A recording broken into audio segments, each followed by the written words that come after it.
Thank you, Mr. Chairman. Thanks to all of the witnesses for being here. I want to particularly say hello to and welcome Mr. Tudor of a Springfield-based Associated Electric Cooperative. I say Springfield-based, that would be Springfield, Missouri-based, which is also my hometown. So it is great to have you here. And I know the rural parts of my state in particular appreciate the work that Associated has done. Many times I think rural areas are overlooked, even when we're talking about something as important as the grid system. And so I want to thank you for the work that you do. I was really struck by these statistics in preparing for today's hearing. Associated, your cooperative, Mr. Tudor, provides power predominantly to older individuals. 57% are over the age of 57, 33% over the age of 65, and folks on lower incomes, which is pretty typical for rural areas of Missouri and for other states, and yet you do it at some of the most affordable rates in the nation. Talk to us a little bit about your co-op model, why you think it works, and what we can all learn from it. Thank you, sir. We're a little bit different. Sometimes we affectionately call ourselves a unicorn. We sit, between the RTOs. My predecessor chose not to join an RTO years and years ago. When I arrived 7 years ago at Associated, we looked at joining MISO or SPP, and we decided not to for a lot of reasons. We support the market structure. We do a lot of business with MISO and SPP. We're just different.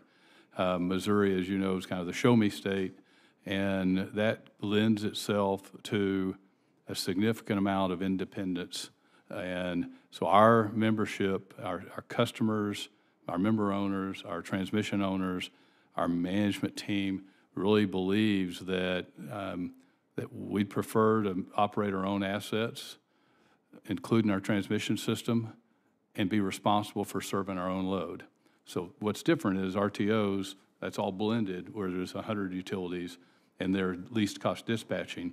But to the point of, from affordability standpoint, we do have some of the lowest rates in the country. Our transmission rates are about a fourth of what the RTO transmission rates are.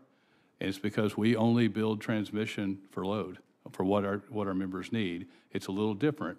I think that's going to change. I think we're going to have to build more transmission to facilitate more renewables all around us. Otherwise, we will become a linchpin for the MISO and SPP renewable development, and we are actually looking at that. Let me ask you a little bit about some of the challenges you face. In your testimony, you referenced how, on the one hand, we're retiring dispatchable coal generation at a really pretty remarkable rate. I think it's 86,000 megawatts retired since 2011, another 73,000 megawatts predicted by 2040. In our state, in the state of Missouri, we've relied on coal for 74% of the state's power as recently as 2021.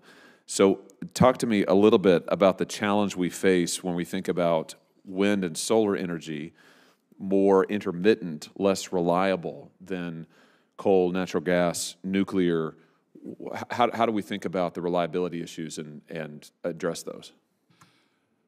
We believe in renewables. There have been some comments earlier today. We have renewables. We have about 1,240 megawatts of wind and 500 megawatts of hydro allocation. The challenge is that during many of these weather events, we either get a lot of wind or no wind. And so in trying to plan for weather events when they come along, whether it be the summer or the winter, the challenge around wind and solar and batteries is that it's not 4 hours. It's typically days. Uri was about 8 days of temperatures at 0 or below. And Elliott was shorter, but the wind chills were more significant. When things get cold, we had a number of the wind farms froze, but our fossil fuel plants, because they're already running, they have a tendency to perform better. I'm not a coal guy. I'm just about providing low-cost electricity to my members, and we know what works. Our fossil fuel plants work in today's environment. In the future, I agree with many things that have been said today, and that is if we could get to an orderly transition that allows us to make changes in the type of generation that everyone relies on, we're all for that, but that generation doesn't exist yet. There is nothing out there to replace a coal plant. It's not there. Yeah, thank you for your testimony on this. I've got some more questions I'd love to ask you. For the record, I appreciate what you do for my state and for Springfield and the whole region. Thank you for being here. Thanks for the other witnesses for being here. And with that, Mr. Chairman, I will yield back. Thank you.